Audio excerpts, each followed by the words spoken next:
Bienvenido al comentario día por día de la Escuela Sabática. Esta semana estaremos terminando de estudiar el libro de Filipenses y para eso vamos a estudiar Filipenses capítulo 3 del versículo 17 hasta el versículo 21 y también veremos Filipenses capítulo 4 del versículo 4 hasta el versículo 10 y también el versículo 19. Examinaremos uno de los versículos más malinterpretados de la Biblia. Todo lo puedo en Cristo que me fortalece. ¿Qué realmente quería decir Pablo con ese versículo?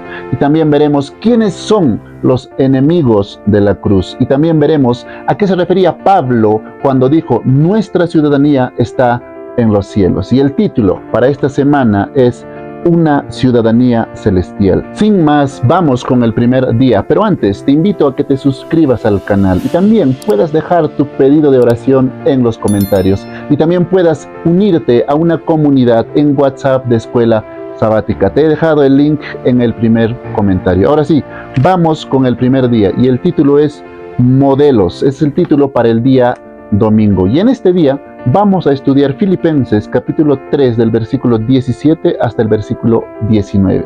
Y como siempre lo vamos a leer y luego lo vamos a comentar, ¿sí? Leamos el versículo 17, dice, hermanos, sed imitadores de mí. Miren acá, Pablo dice, sed imitadores de mí. Miren, Pablo pasa de decirlo, esto hice, ya hasta el versículo 16, del versículo 1 hasta el versículo 16, él dice, esto hice, yo era de hebreo, circuncidado al octavo día, todo eso lo dejé, todo eso lo tomo como pérdida para tomar a ganancia como Cristo, todo lo que hemos estudiado, ¿cierto? Hasta acá, él dice, esto hice. Para ahora, desde el versículo 17 hasta el versículo 21, empieza a decir, hagan esto, ¿me entienden? Es un cambio de esto hice a hagan esto. Y acá lo primero que menciona para que hagan esto es, sed imitadores de mí. Y cuando está diciendo sed imitadores de mí, no está diciendo imítenme solo una vez, está diciendo imítenme constantemente, ¿sí? Y vamos a seguir leyendo lo que dice, y mirad a los que así se conducen. Entonces, Pablo, ¿qué está pidiendo que imitemos de él? Pablo no está pidiendo imiten mi personalidad, imiten mi forma de caminar, imiten mi manera de ver las cosas, de hacer las cosas. No, Pablo no está pidiendo un imitar externo. Pablo está pidiendo imiten la vida que yo tengo con Cristo, como Pablo vive para Cristo y no para sí mismo, ¿cierto? Eso es lo que está pidiendo Pablo. Y ahora dice, y mirad a los que así se conducen, ¿cierto? Recordemos que en los versículos anteriores habló de Timoteo. Timoteo era una persona que no se preocupaba por sí mismo, se preocupaba por los demás.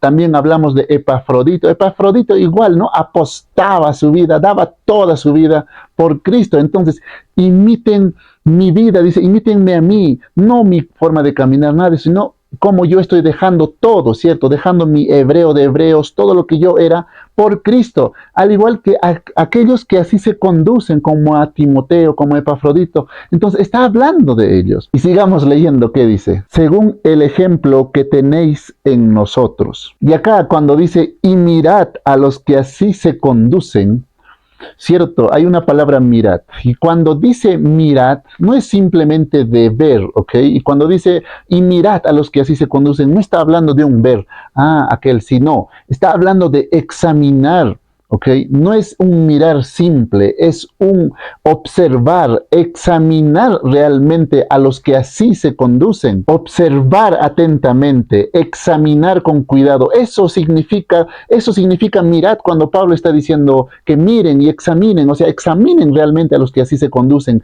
que no se conduzcan para sí mismos, sino que se conduzcan para Cristo. Y en este primer versículo, aunque Pablo dice, cierto, imítenme a mí, el referente final no es Pablo, ¿cierto? El referente final siempre es Cristo, porque está hablando de niéguense a su vida para vivir como nosotros la vivimos. Pablo se negó a su vida dejó todo para vivirlo por Cristo, para vivir por Cristo. Entonces, y ahora Timoteo lo mismo, apuestan su vida, se niegan a sí mismos, todos ellos están así, y el referente final siempre es Cristo. Así como Pablo dice en 1 Corintios 11:1, dice, sed imitadores de mí, así como yo de Cristo. El referente final siempre es Cristo.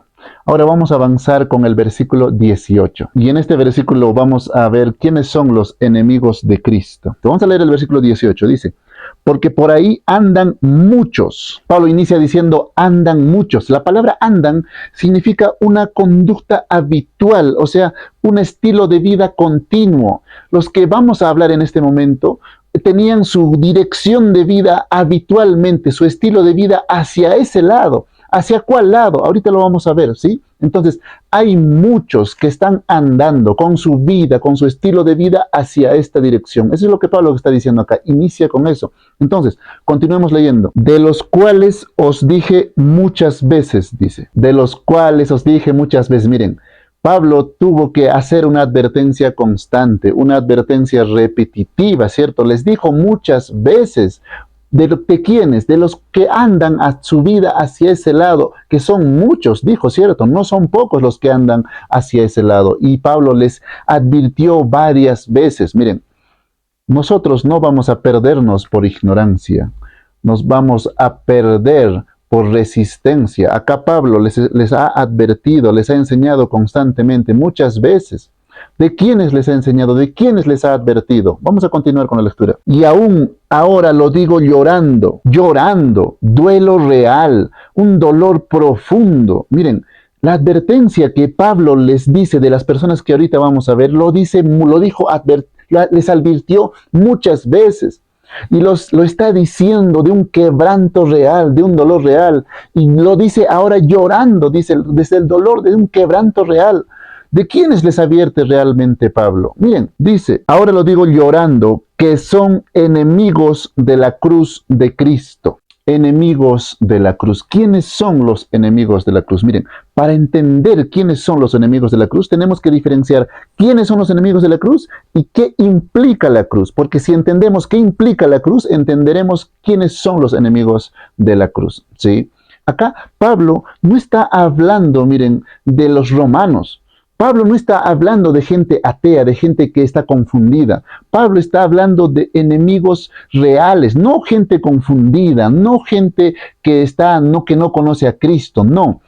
Pablo está hablando realmente de enemigos de la cruz, no de Jesús, sino de la cruz, ¿sí? ¿Y quiénes son ellos? Vamos a hablar un poco de la cruz. ¿Qué implica la cruz? La cruz implica, mira, negarte al yo. Pablo ya todos los versículos anteriores del 1 al 16 habló negarte al yo, vivir en Cristo, vivir para Cristo, negarte a la carne, ya no vivir para ti, sino vivir en función, toda tu vida tiene que ser para Cristo, en Cristo, una dependencia total. Eso implica la cruz. Pero ¿quiénes son los enemigos de la cruz? Aquellos que viven para sí mismos. Pablo no está hablando de gente externa de los romanos. Pablo está hablando de gente que está dentro de la iglesia, de gente que son cristianos. O sea, los enemigos de la cruz quieren una gloria sin muerte, quieren resucitar, pero sin crucificarse, sin crucifixión del yo. Ellos están viviendo para sí mismos y no están viviendo para Cristo.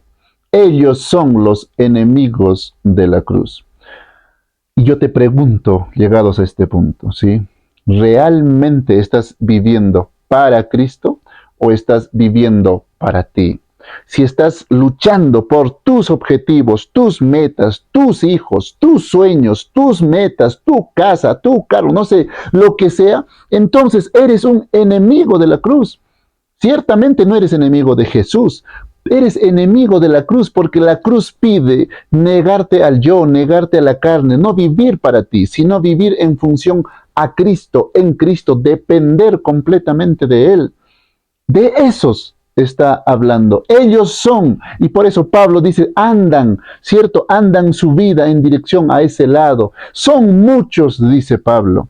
Y llorando, llorando, Pablo clama, les dice a los filipenses que se resista, o sea, les advierte de ellos en muchas veces, repetidamente les dijo que se cuiden de ellos, de los enemigos de la cruz que andan en función a sí mismos y no están, ¿cierto?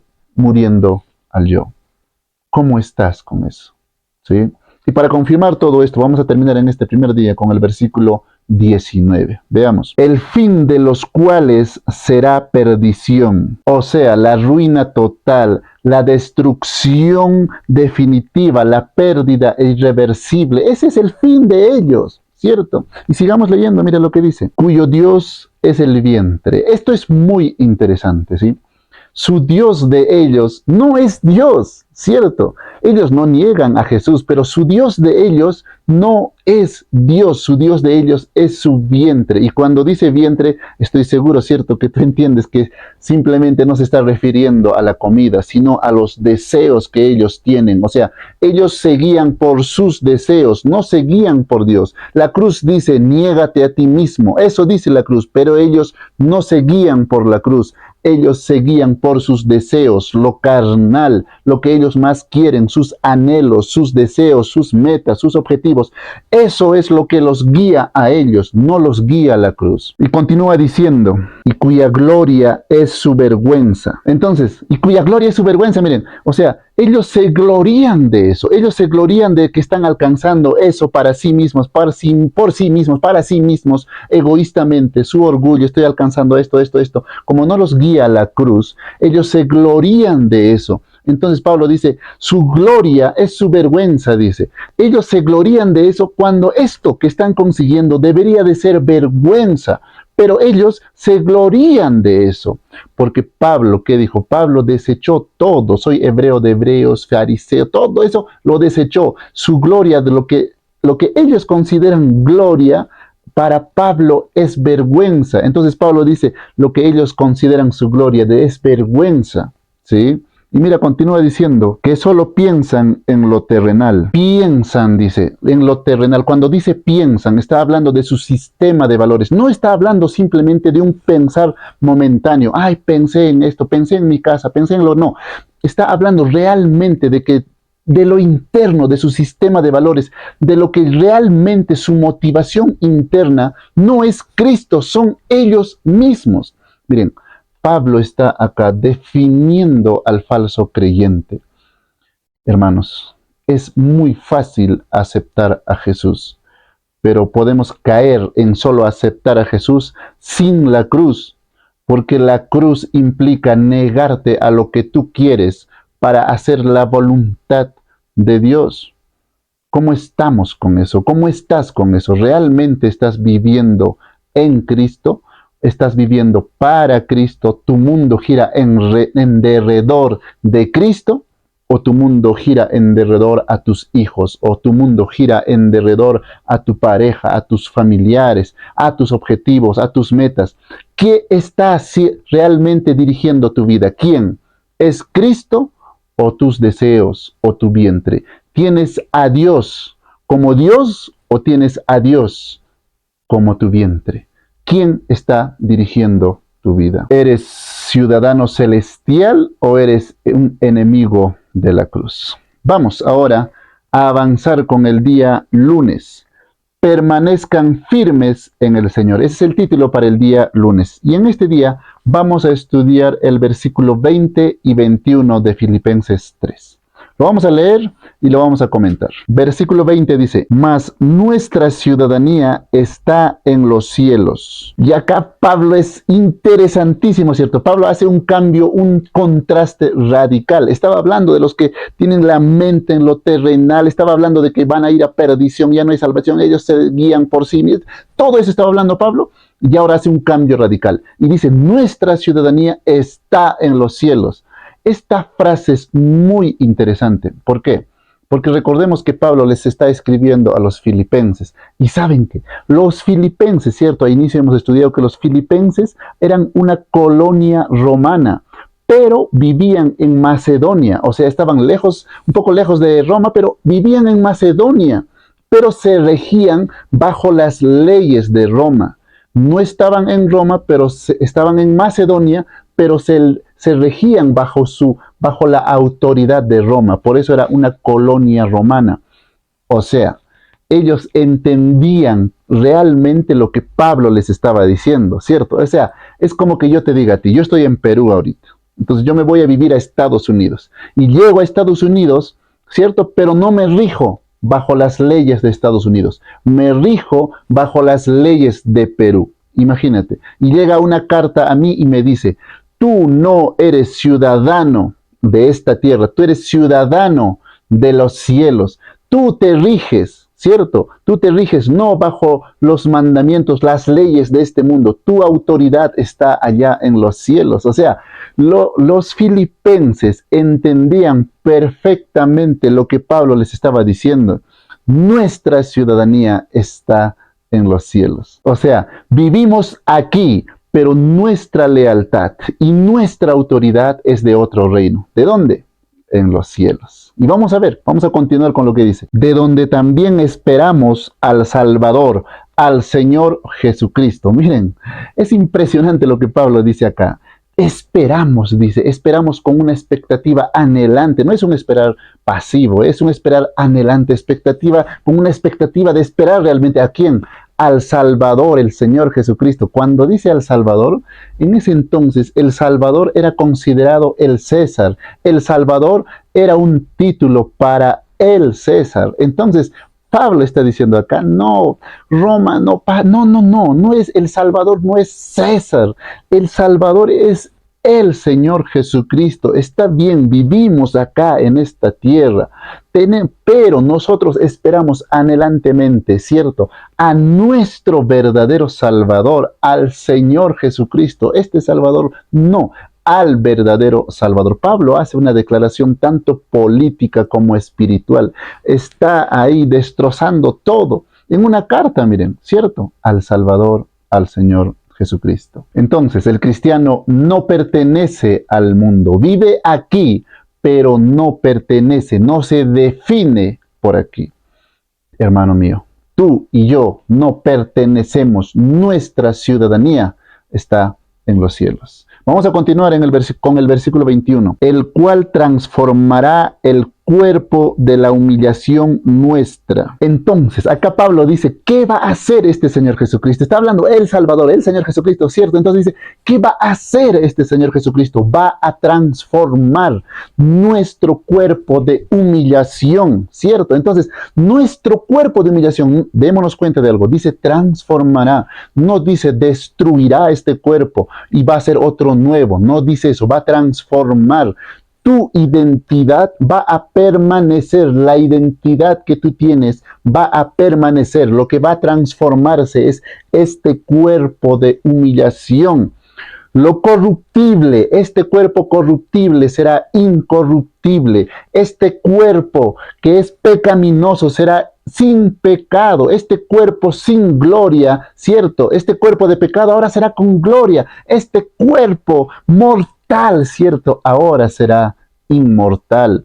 Y ahora también nuestra naturaleza, esa naturaleza que tú y yo tenemos, nuestra naturaleza pecaminosa, ya no la tendremos. Será transformada, no desaparecida, sino transformada, la existencia interna de nosotros mismos, esa naturaleza que no nos permite realmente amar a Dios como nosotros quisiéramos, esa naturaleza con la cual nacimos, será transformada a una naturaleza que dependa inconscientemente de Dios. Hoy nosotros dependemos inconscientemente del amor de papá, de mamá, dependemos del amor de ellos, pero Dios transformará nuestra identidad para que dependamos de Él. Y continúa diciendo, para que sea semejante al cuerpo de la gloria suya. O sea, de la misma forma, conforme al modelo. No es que vamos a ser parecidos. No, Pablo no está diciendo van a ser parecidos a Cristo. Será al mismo modelo de Cristo. Eso es lo que Pablo está diciendo acá. O sea, al mismo modelo, al mismo patrón. ¿De quién? De Cristo, de la gloria suya, dice. ¿De quién estuvimos hablando? De Cristo. Al mismo patrón, al mismo modelo. No parecido, recuerda. Será al mismo patrón, al mismo modelo de Cristo. Y continúa diciendo, por el poder con el cual puede también sujetar a sí mismo todas las cosas. Someter bajo autoridad absoluta. Eso es lo que significa sujetar. O sea, cuando Pablo dice sujetar, está hablando de que todo el universo, ¿cierto?, se somete bajo su autoridad.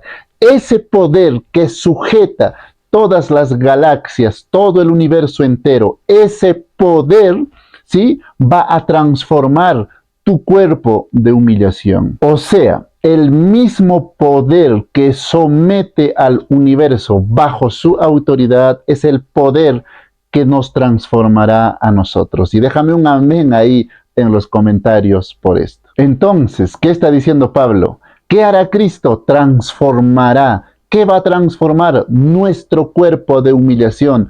¿Con qué autoridad? Con la autoridad que sujeta a todo el universo. Es impresionante lo que Pablo dice. Entonces, mis hermanos, ¿estás viviendo bajo la autoridad de ese reino? ¿Estás viviendo como ciudadano del reino de los cielos? ¿O estás viviendo como un ciudadano de esta tierra? Porque recuerda que el poder que va a transformar nuestro cuerpo de humillación es el mismo poder que sostiene bajo su propia autoridad todo el universo. Vamos ahora con el día martes, y el título para el día martes es Regocíjense siempre en el Señor. Y en este día vamos a analizar Filipenses capítulo 4 del versículo 4 hasta el versículo 7. Leamos entonces el versículo 4. Dice, regocijaos en el Señor siempre. Otra vez digo, regocijaos. Miren, ahora Pablo habla, regocíjate, dice Pablo. Miren, este regocijaos del cual Pablo está hablando, no es un regocijaos que dependa de tu estado emocional. No está hablando de eso, está hablando de un regocijaos en una relación.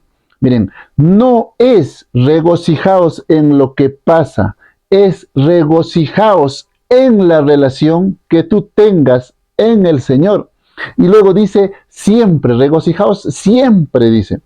O sea, regocijaos cuando estés en pobreza, regocíjate cuando la economía esté mal, regocíjate quizás cuando la economía mundial caiga, regocíjate cuando haya otro bichito por ahí, regocijaos siempre, porque tu regocijo no depende de lo que suceda, de lo que pasa. Tu regocijo está basada en una relación. Y por último dice, otra vez digo, regocijaos. Miren, lo que Pablo está pidiendo acá no puede cumplirlo aquel que es enemigo de la cruz. ¿Por qué? Porque aquel que es enemigo de la cruz, recordemos que su Dios es el vientre. Y cuando su Dios es el vientre, su regocijo está en lo que consigue, en sus metas, en sus objetivos, en su casa, todo egoístamente. Eso es lo que consigue. Y recuerda, siempre vamos a perder esas cosas. Una casa, un ser querido va a fallecer. Y imagina a este enemigo de la cruz cuando su regocijo está en eso. Entonces, lo que Pablo dice acá, regocíjate siempre, no lo va a poder cumplir esta persona que es enemiga de la cruz, porque su regocijo está en lo externo, no está su regocijo en la cruz, su regocijo no está en la relación. Este versículo solo lo pueden cumplir aquellas personas que se han negado al yo y están viviendo en relación con Cristo.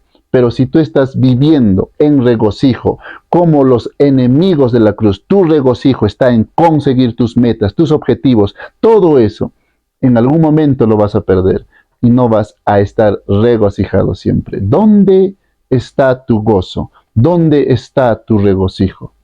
¿Está como los enemigos de la cruz o está en Cristo? Vamos a avanzar ahora con el versículo 5. Dice, vuestra gentileza sea conocida de todos los hombres. El Señor está cerca. Cuando Pablo está hablando, acá dice gentileza, ¿cierto? Cuando Pablo está hablando de gentileza acá, significa mansedumbre, de negarte a ese espíritu vengativo que tú y yo tenemos, de ceder el derecho del yo. O sea, Pablo está diciendo que esa negación al yo tiene que ser visible ante los hombres. Y no quiero que confundas esto con debilidad, ¿sí? Esto es negarte al yo. Y acá continúa Pablo diciendo, el Señor está cerca. Mira, Pablo cuando leemos en el texto original lo habla en doble sentido. O sea, Pablo está diciendo, el Señor está cerca, pero de un cerca que está a tu lado. Pero también está hablando de un cerca que va a venir. Pablo en el idioma original está hablando en doble sentido. Dice, el Señor está cerca. O sea, está cerca, a tu lado, está cerca de ti. Y también está diciendo, el Señor está cerca, está viniendo. Pablo utiliza un término en doble sentido. Entonces, por eso tiene lógica, ¿cierto? Tú Si el Señor está cerca de ti, no necesitas vengarte. Si el Señor está a tu lado, está contigo, no necesitas vengarte de la persona que te hace daño. No necesitas imponerte, no necesitas defenderte. Si el Señor te acompaña, si el Señor está a tu lado, si el Señor está cerca, no necesitas hacer todo eso. Entonces Pablo dice que se haga visible tu negación del yo ante los hombres. Vamos a continuar ahora con el versículo 6. Por nada estéis afanosos. Miren, hermanos, Pablo dice nada, o sea, nada en absoluto debe de dividirlos. La palabra afanosos significa dividido, partido en dos. O sea, Pablo está diciendo que su mente no esté dividida en dos. ¿Y qué puede dividirse en nosotros? Como hemos venido estudiando, ¿cierto? Lo único que nos puede dividir de Dios es lo que nosotros queremos. Pablo te está diciendo, no estés pensando, no estés jalando de un lado tu mente pensando en lo que tú quieres, pero también en lo que quieres a Dios. Que tu mente no esté dividida, no esté afanosa, no esté partida en dos, que no esté fragmentada, que no esté tironeada, en direcciones opuestas. Por nada estéis afanosos, ¿sí? Y lo que nos puede dividir siempre es lo que nosotros queremos, ¿cierto? Lo que yo quiero jalar para mí y no para Cristo. Por nada estéis afanosos. Y a continuación nos da la solución, Pablo. Si no sean conocidas vuestras peticiones delante de Dios. Sean conocidas, dice. Cuando dice sean conocidas, literalmente significa déjense conocer, ¿sí? No se trata de informar a Dios, porque sabemos tú y yo que Dios lo sabe todo, ¿cierto? No se trata de informar, sino se trata de dejarse conocer, abrirle el corazón a Dios de eso que tú tienes, que te está dividiendo, que está jalando para otro lado, que no está jalando para Dios. Deja que Dios conozca eso, porque no se trata de informar, se trata de dejarse conocer, se trata de literalmente ir a tu Padre y que Él sepa lo que tú tienes dentro de tu corazón, eso que tanto quieres. Dios necesita. Suelta el control y deja que Él cargue con eso que te está dividiendo de Él. Y Pablo continúa diciendo, por nada estéis afanosos, sino sean conocidas vuestras peticiones delante de Dios en toda oración y ruego, con acción de gracias. Pablo no dice den gracias, ¿cierto?, cuando Dios responda. Pablo dice den gracias mientras estás presentando ante Dios tu petición, ¿sí? Por nada estéis afanosos, por nada estéis divididos, ¿sí? Presenta ante Dios eso, déjate conocer y dale gracias mientras presentas esa petición ante Dios. Con esto, Pablo no quiere decir que no hagas planes, que no planifiques, que no tengas metas. No está diciendo eso. Lo que está diciendo es que quiere Dios, presenta ante Dios eso que te está dividiendo delante de Él. Vamos a ir al versículo 7 ahora.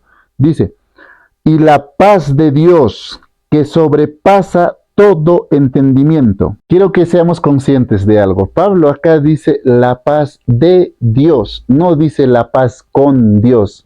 O sea, cuando Pablo está hablando de la paz de Dios, es diferente a decir paz con Dios y la paz con Dios, ¿cierto? No está hablando de una tranquilidad emocional simplemente, está hablando del estado mismo de Dios. ¿Notas la diferencia? No es una tranquilidad emocional, sino Pablo dice la paz de Dios, o sea, literalmente la paz que Dios tiene, esa misma paz vendrá sobre ustedes. Por eso dice la paz de Dios que sobrepasa todo entendimiento. No está hablando de algo místico, ¿cierto, Pablo? Sino está hablando de algo que sobrepasa nuestra razón, nuestra lógica humana. Recuerda, no es simplemente tranquilidad emocional que Dios te pueda brindar, sino literalmente es la paz misma, la esencia misma de Dios que brinda para nosotros. Y esa paz de Dios sobrepasa todo entendimiento, la lógica humana. Continúa diciendo Pablo, guardará vuestros corazones y vuestros pensamientos en Cristo Jesús. Guardará, dice Pablo. Cuando dice guardará significa custodiar, vigilar, literalmente como proteger, como un soldado. Ahí va a guardar, dice, tu corazón. Date cuenta, mira, Pablo no está diciendo tranquilizará, Pablo no está diciendo calmará, no. Pablo está diciendo guardará, literalmente como un soldado, con una guarnición, va a guardar. ¿Qué va a guardar? ¿Qué va a proteger? ¿Qué va a custodiar? Dice tu corazón. ¿Y qué es el corazón? Recordemos que para Pablo el corazón era el centro donde se toman las decisiones, donde nosotros, tú y yo, tomamos las decisiones, el centro de voluntad, de donde salen realmente los pensamientos. Eso Dios dice va a guardarlo, va a protegerlo como un soldado. O sea, date cuenta de lo que Pablo está diciendo. Cuando tú le presentes, cuando tú te dejes a conocer, cuando tú le abras tu corazón a Dios, ¿cierto? Él te dará su paz, no la paz con Dios, sino Él te dará su paz, ¿cierto? Y Él guardará el centro de donde nosotros tomamos las decisiones, el centro de voluntad, ese centro de donde salen los pensamientos, Él lo va a proteger, lo va a guardar. Es impresionante lo que Pablo está diciendo acá, cómo Dios en unión con Él, pero nosotros tenemos que presentar cierto, dándonos a conocer esos afanes, eso que nos está dividiendo de Dios, tenemos que presentarlo ante el Señor para que Él proteja nuestro corazón, ese centro de voluntad dentro de nosotros. Y continúa Pablo diciendo, y vuestros pensamientos en Cristo Jesús, dice, esos diálogos internos que tú tienes, esos pensamientos fuera de la realidad que están en contra de Dios, quizás esos pensamientos Dios los va a cuidar. ¿En dónde? ¿En quién?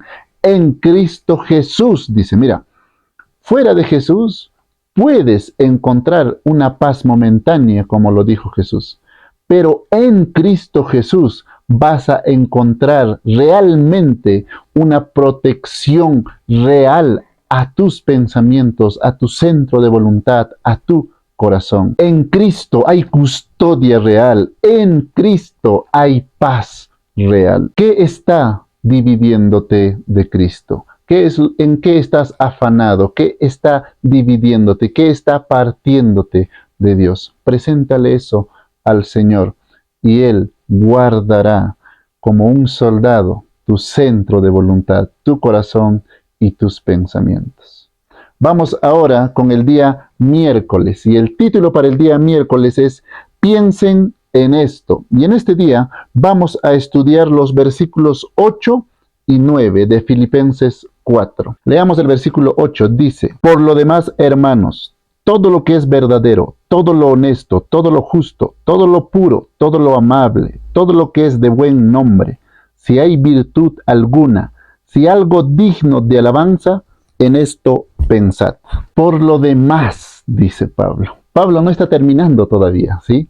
Pablo está haciendo una conclusión práctica y presenta una lista de virtudes, una lista de 8 virtudes. Pero Pablo dice, pensad.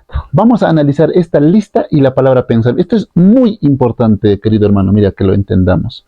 Porque Pablo dice pensar. Cuando dice pensar, está refiriéndose a considerar, a evaluar, a contabilizar. Pablo no está diciendo sientan, Pablo no está diciendo imaginen, o sea, Pablo está diciendo piensen, consideren, realmente contabilicen su vida interior, calculen su vida interior. Ahora, ¿en qué tenemos que tener realmente cuidado, pensar, calcular y todo esto? ¿En qué? En esta lista de 8 virtudes.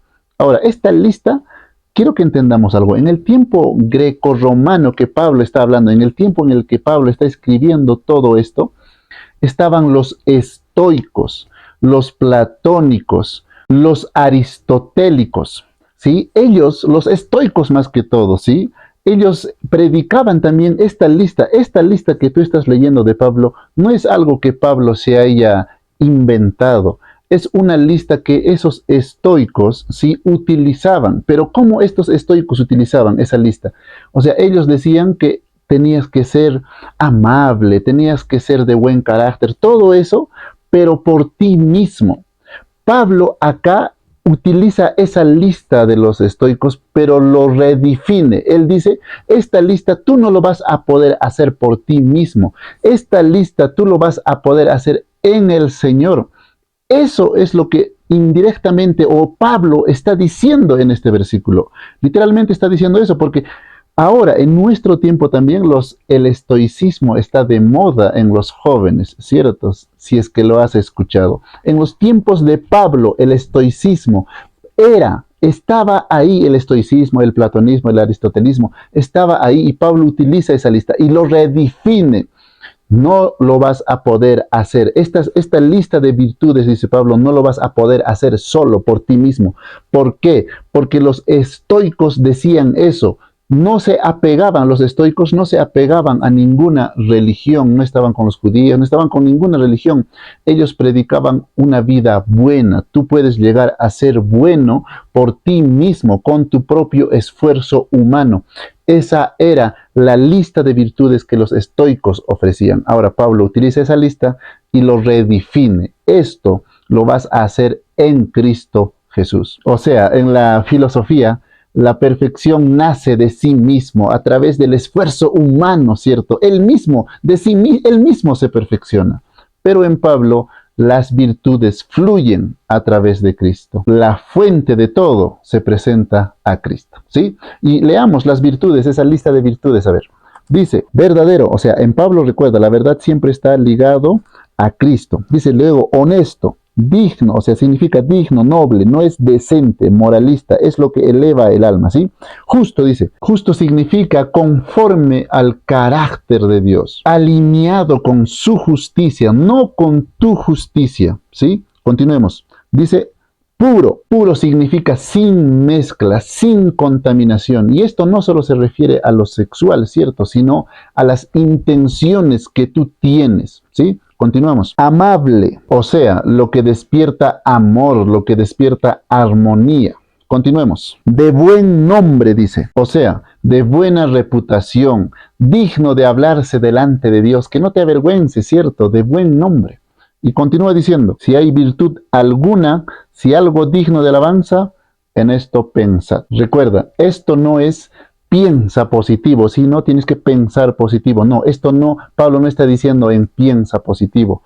Pablo dice en esto pensad, custodia, ¿sí? Tu dirección interna realmente piensa, calcula, realmente protege, piensa, ¿sí? Custodia hacia dónde está tu dirección. Esto no es piensa positivo, esto no es estoicismo que tú lo puedes hacer solo, sino solamente en Cristo Jesús. Y ahora vamos a avanzar con el versículo 9. Dice, lo que aprendisteis y recibisteis y oísteis y visteis en mí, esto haced.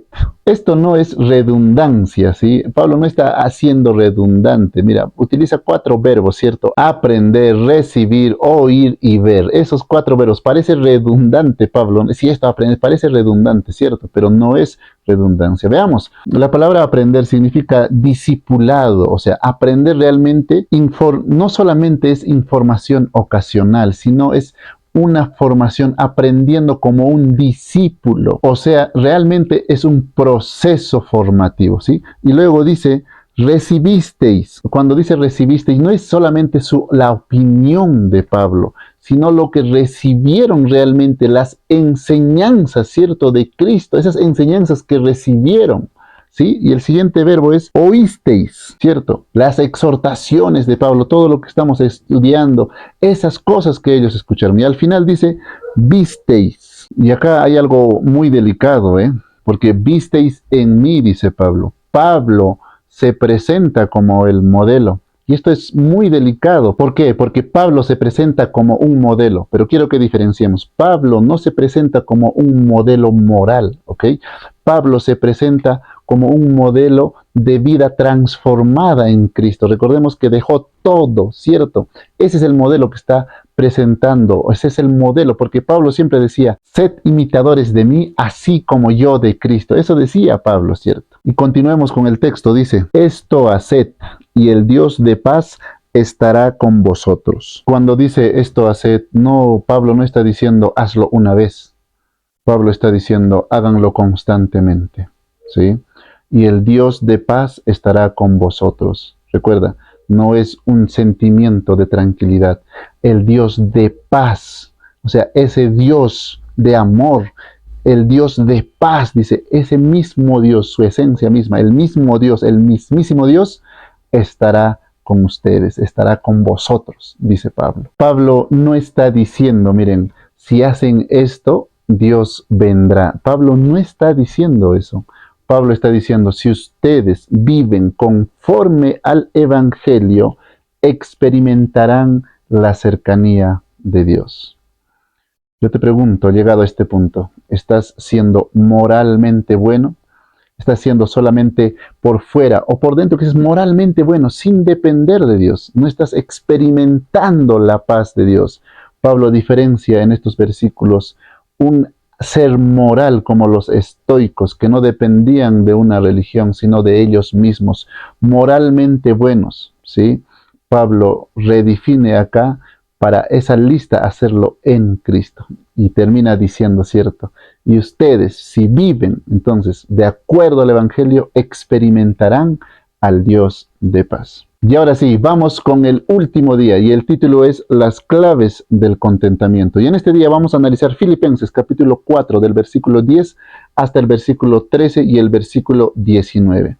Miren, acá vamos a centrarnos en el versículo 13. Vamos a analizar todos los versículos, pero vamos a analizar uno de los versículos más mal interpretados de la Biblia, que es el versículo 13. Todo lo puedo en Cristo que me fortalece. Pero para llegar a ese punto necesitamos analizar los versículos anteriores. Así que vamos a comenzar del versículo 10. Leamos. En gran manera me gocé en el Señor. Pablo termina en los versículos anteriores hablando de la lista de virtudes y todo eso, y ahora en estos textos empieza a hablar de la escasez y la abundancia, y empieza diciendo, cierto, en gran manera me gocé en el Señor. Pablo no se goza en el dinero, del dinero, por el dinero, o por las cosas materiales, o por lo externo. Su gozo está en el Señor, ¿sí? Continuamos, de que ya al fin habéis revivido vuestro cuidado de mí. Pablo utiliza la palabra revivido, y revivido significa brotar de nuevo, florecer de nuevo. O sea, ustedes nuevamente se están preocupando por mí, dice, cierto. Pero acá quiero que entendamos, Pablo no está acusando a los filipenses de negligencia. ¿Por qué? Porque mira lo que dice a continuación. De lo cual también estabais solícitos, pero os faltaba la oportunidad. Pablo no los acusa de negligencia, ¿cierto?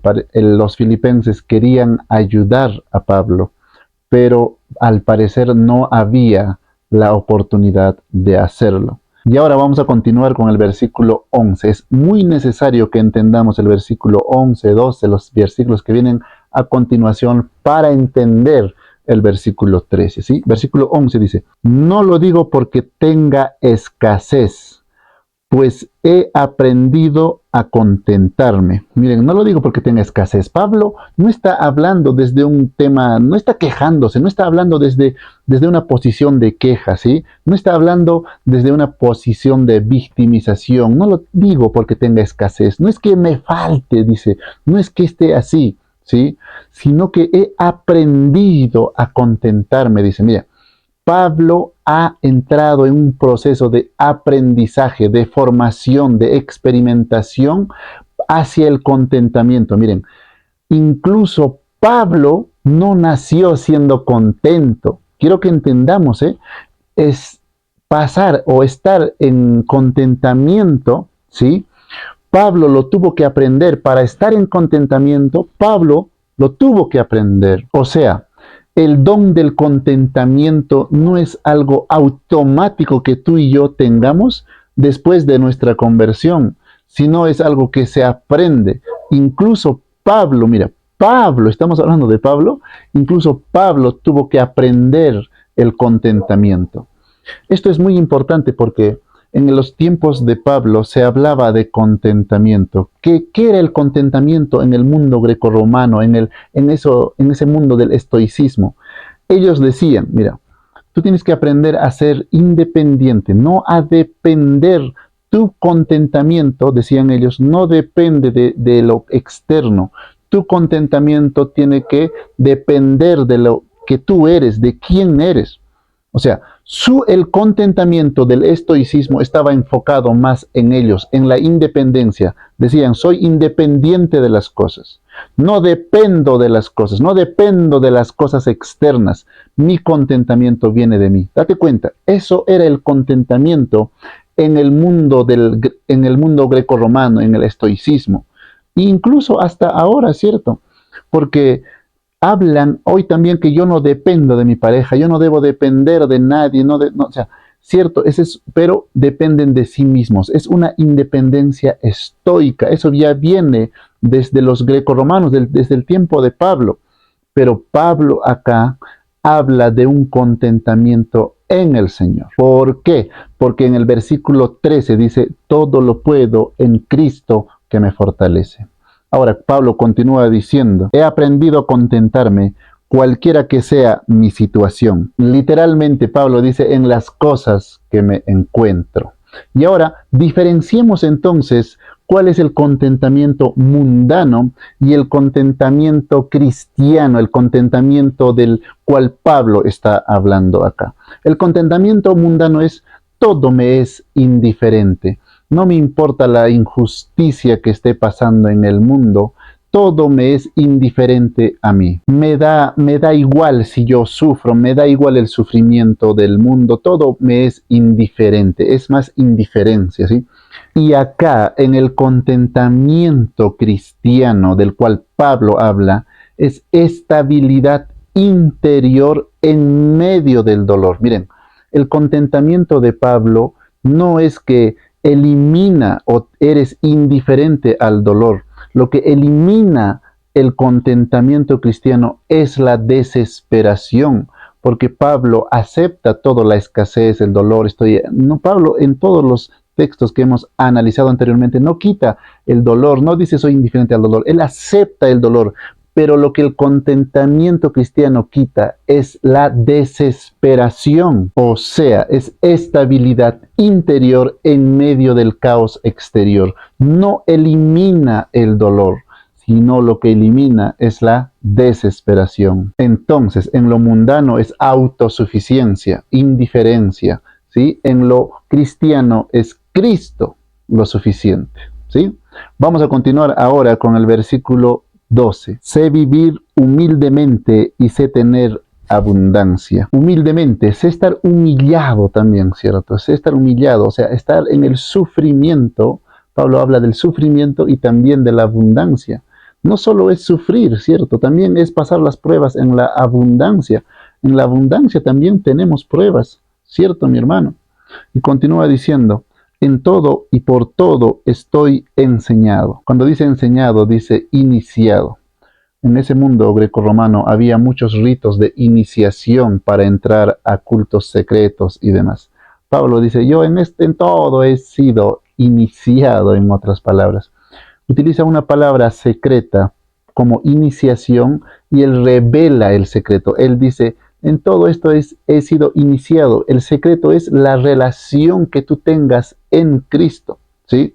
Por eso los versículos 10, 11 y 12 no se pueden leer separados del versículo 13, porque el versículo 13 ahí dice, todo lo puedo en Cristo que me fortalece. Ahorita vamos a ir a ese texto. Entonces, continúa diciendo Pablo, así para estar saciado como para tener hambre, así para tener abundancia como para padecer necesidad. Miren, Pablo habla de estar humillado, estar en abundancia. Pablo habla de estar saciado y estar hambriento. Pablo habla de la abundancia y la necesidad. Pablo expresa, ¿sí?, totalidad en ambos extremos. Está hablando de ambos extremos. Estar rico, estar humillado, de estar con hambre, estar saciado. O sea, está hablando de polos extremos, ¿cierto? En cualquiera de estos puntos, estar en necesidad, estar en hambre, estar sufriendo, estar humillado, estar en abundancia, en cualquiera de estos puntos, el secreto, dice Pablo, está en la relación que tú tengas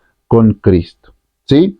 Y ahora sí, vamos a ir al versículo 13. Vamos a leerlo, ¿sí? Todo lo puedo en Cristo que me fortalece. Y acá estamos frente a uno de los textos más citados, pero también frente a uno de los textos más mal interpretados. Porque si leemos solamente el versículo 13, separado de los versículos 11 y 12, o 10, 11 y 12, entonces el versículo 13 se va a convertir en un lema motivacional. Pero Pablo acá está hablando de una dependencia, no de un poder personal, ¿sí? Lo vamos a analizar entonces. Pablo empieza, mire, todo lo puedo en Cristo que me fortalece. ¿Cuál ha sido el problema con este texto? El problema es que el centro nosotros hemos puesto al todo, ¿sí? Al todo. Y no el centro en este texto, de acuerdo a lo que Pablo ha escrito, el centro no es todo. El centro es el que me fortalece. Ese es el centro del texto, ¿sí? En el idioma original está así. Y la primera palabra que Pablo utiliza acá es todo. Comienza con todo. Pero el problema es que cuando dice Pablo todo, no significa cualquier cosa inimaginable, no significa éxito ilimitado. Pablo no está hablando de logros personales sin límite. Pablo no está hablando de eso. La palabra que Pablo utiliza acá es panta. Si panta es todo, todo panta. Entonces, y esta palabra está delimitado por el contexto. O sea, lo que hemos hablado anteriormente, dice Pablo, todo lo puedo en Cristo. Todo esto. No está hablando de todo lo inimaginablemente éxito, todo logro personal, no. Está hablando de todo lo que yo hablé anteriormente, de la abundancia, de la escasez, de la hambre. Todo eso dice, todo eso, no dice todo lo otro, inimaginable logros personales. ¿Se nota la diferencia? ¿Sí? Entonces, esta palabra está delimitado por el contexto. ¿Sí? Y el contexto, cierto, es estar en hambre, en humillación, en todo lo que vimos en el versículo 11, en el versículo 12 puedes leerlo así. Recuerda, no es acá puedo conquistar el mundo, no está hablando de eso, no es puedo conquistar el mundo, no. Pablo está diciendo, puedo permanecer fiel en cualquier circunstancia. Eso es lo que Pablo está diciendo. Pero nosotros generalmente lo vemos, ¿cierto? Puedo conquistar el mundo, yo todo lo puedo. No. Pablo está diciendo todo, ¿sí? Todo el contexto pasado, en ahí puedo yo permanecer fiel. Y la siguiente palabra es puedo, ¿sí? Entonces, este puedo no significa de poder personal. Esta palabra puedo significa tener fuerza, ser capaz, resistir, sostenerme, ¿sí? O sea, no es poder de hacer, poder mío, no es poder de potencia, sino es una palabra de puedo, de sostenimiento. O sea, es tener fortaleza para mantenerse. O sea, Pablo no está diciendo puedo hacer todo. Lo que Pablo está diciendo es puedo soportar, puedo vivir, puedo perseverar en todo lo que les hablé. Y ahora viene la última parte, en Cristo que me fortalece. Dijimos, el centro de todo este texto no es todo. El centro de este texto es en quién me fortalece. Acá dice, en Cristo que me fortalece. O sea, gracias a quién puede soportar todo eso, la escasez, el hambre, la humillación, todo eso, gracias a quién puede soportar, gracias a Cristo. Y acá hay algo muy importante que tenemos que tener en cuenta. Dice, en Cristo que me fortalece. Yo quiero que tengamos algo en claro. Mira, Pablo no dice solamente, todo lo puedo en Cristo.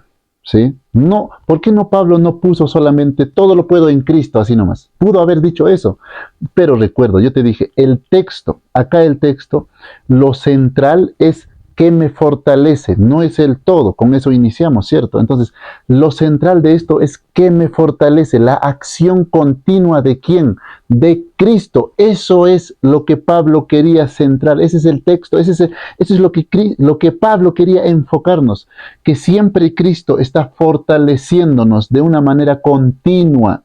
Y gracias a ese fortalecimiento de Cristo, yo todo lo puedo, todo lo que yo hablé anteriormente, todo eso, yo lo puedo hacer, ¿sí? Date cuenta, mira, si leemos todo lo puedo en Cristo que me fortalece individualmente, o sea, solo el versículo 13 se va a convertir en un lema motivacional. Pero Pablo no está hablando de que todo lo que me imagine, mis logros personales, todo eso lo voy a poder. No, Pablo está hablando de todo lo que hablé en los versículos 11 y 12, yo puedo soportar, poder, ¿cierto? O sea, tener fortaleza para mantenerme en todo esto, en todo momento, ya sea en la escasez, para mantenerme fiel a Cristo, gracias a que Él me fortalece. Todo lo puedo en Cristo que me fortalece. Ese es el centro del versículo 13, el que me fortalece. ¿Quién es el que me fortalece? Cristo. El centro no está en el que yo lo puedo todo, porque si no, tú vas a caer en la autosuficiencia. No, el que me fortalece es Cristo. Estoy resistiendo no por mí, sino por el que me fortalece. Por eso los estoicos de ese tiempo siempre eran la autosuficiencia. Yo lo puedo hacer. Pablo dice, todo esto lo hago gracias a aquel que me fortalece. Por eso el versículo 13 de Filipenses no es un texto de autosuperación, es un texto de completa dependencia a Cristo. Yo todo lo puedo en Cristo porque Él es el que me fortalece. ¿Cómo estás resistiendo? ¿Cómo estás permaneciendo? ¿Estás permaneciendo por tu autosuficiencia o estás permaneciendo, resistiendo, fortaleciéndote en aquel que te fortalece en Cristo? ¿Sí? Y ahora vayamos con el último versículo, el versículo 19. Mi Dios, pues, suplirá todo lo que os falta. O sea, el Dios que sostuvo a Pablo en la cárcel ahora está siendo invocado para los filipenses. Y dice suplirá. Suplirá es llenar completamente, llevar algo a su plenitud. No significa dar un poco o reembolsar. O sea, significa colmar según el propósito de Dios. Eso es lo que significa suplirá. Y sigue diciendo, mi Dios pues suplirá todo lo que os falta conforme a sus riquezas en gloria en Cristo Jesús. Y ahora quiero que entendamos, dice todo lo que os falta.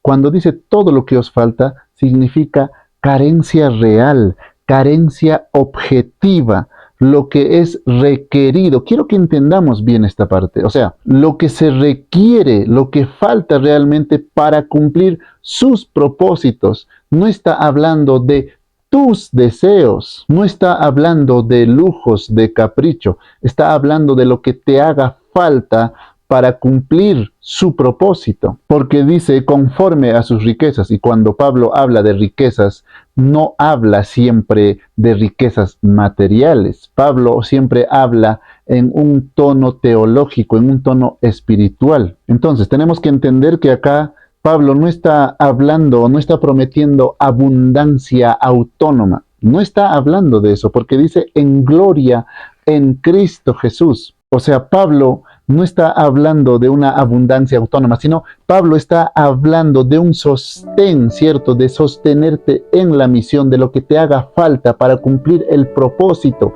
¿Y cuál siempre ha sido el propósito de Dios? Regresarnos a la Canaán celestial, ¿cierto? Es el propósito de Dios. Entonces está hablando de lo que te va a dar las riquezas, ¿cierto?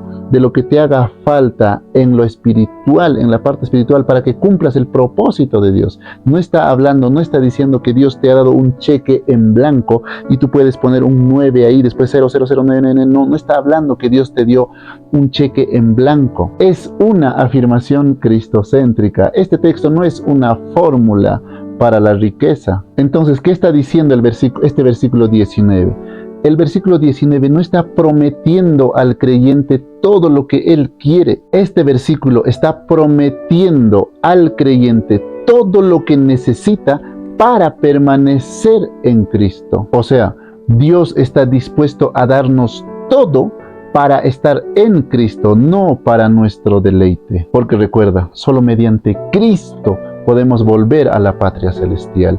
¿Qué más hay? ¿Qué cosa más grande hay que la patria celestial? Dios está dispuesto a darnos todas sus riquezas, toda su fuerza, todo su poder para que nosotros podamos estar en Cristo. Porque recuerda, solo mediante Cristo podemos volver a la patria celestial.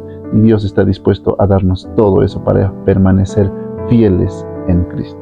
Te mando un fuerte abrazo. Nos vemos la siguiente semana en un comentario día por día de la lección de Escuela Sabática. Bendiciones.